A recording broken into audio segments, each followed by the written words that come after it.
Welcome to Leicestershire Aero Club's Richard III flying experience.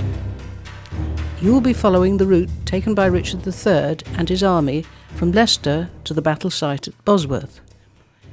You will then fly a circuit round the site of the Battle of Bosworth Field, see the spot where he met his violent death, and follow the final journey of Richard's dead body along the Roman road back to Leicester, accompanied by an exciting recorded commentary relating the story of Richard III's final hours and pointing out where to look and what you should see. To help you understand what you're looking at from the cockpit, you will also be given a series of aerial photographs with all the relevant features clearly marked and labelled. So, what did happen on that fateful day when Richard III became the last English king to die in battle?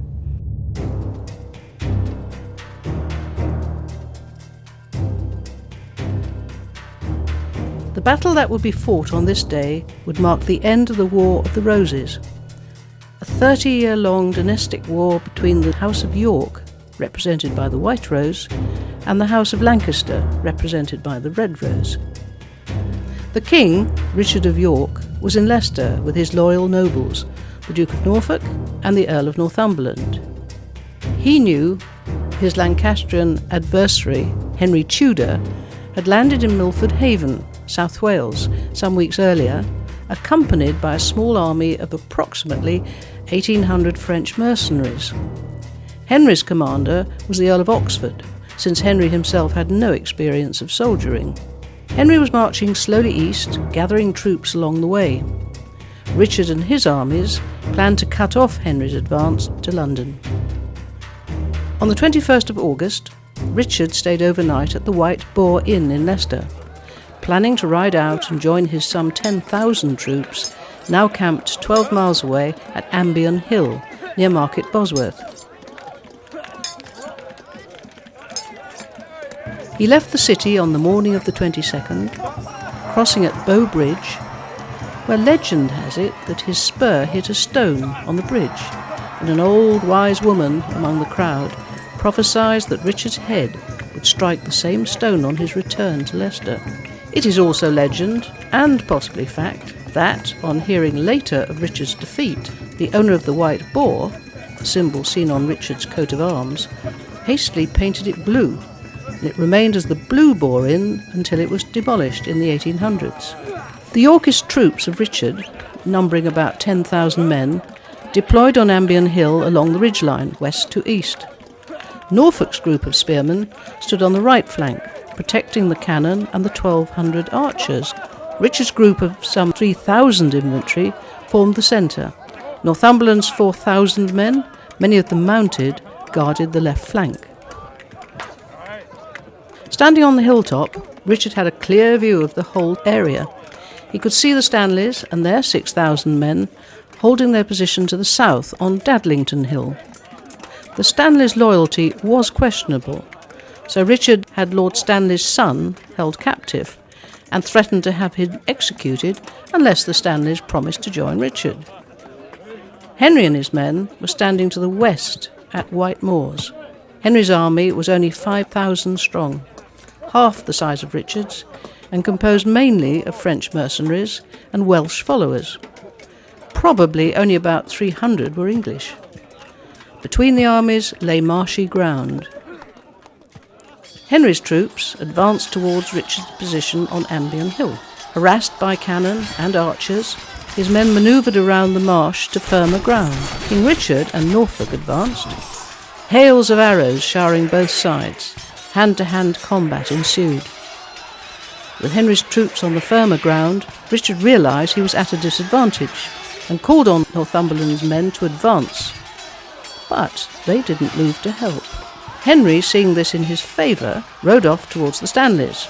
Richard saw Henry had joined the battle. Seizing his chance to kill the Lancastrian leader, Richard galloped to face Henry face to face. A melee ensued, with Richard surrounded by Henry's men, trying to protect Henry. The Stanleys saw Richard's predicament and made their move, joining Henry's side. Finally outnumbered, Richard's group were surrounded and pushed back into the marsh. Richard's horse got mired in the soft ground, and he continued to fight on foot, despite being offered horses by his men.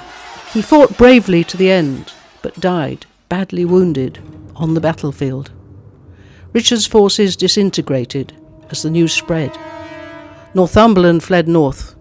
Norfolk was killed. 1,000 of Richard's men were killed in the battle, and probably only 100 of the rebel force, and the whole battle took only 2 hours. The bodies of the fallen were taken to St James's Church at Dadlington for burial. Those wounded crept away, many to die. Legend has it that Richard's crown was found in amongst this scene, under a hawthorn bush. Possibly there is some truth in this legend, as it would explain why the hawthorn became a part of Henry's heraldry. Using that very circlet, the Stanleys crowned Henry King at what is now Crown Hill, near the village of Stoke Golding.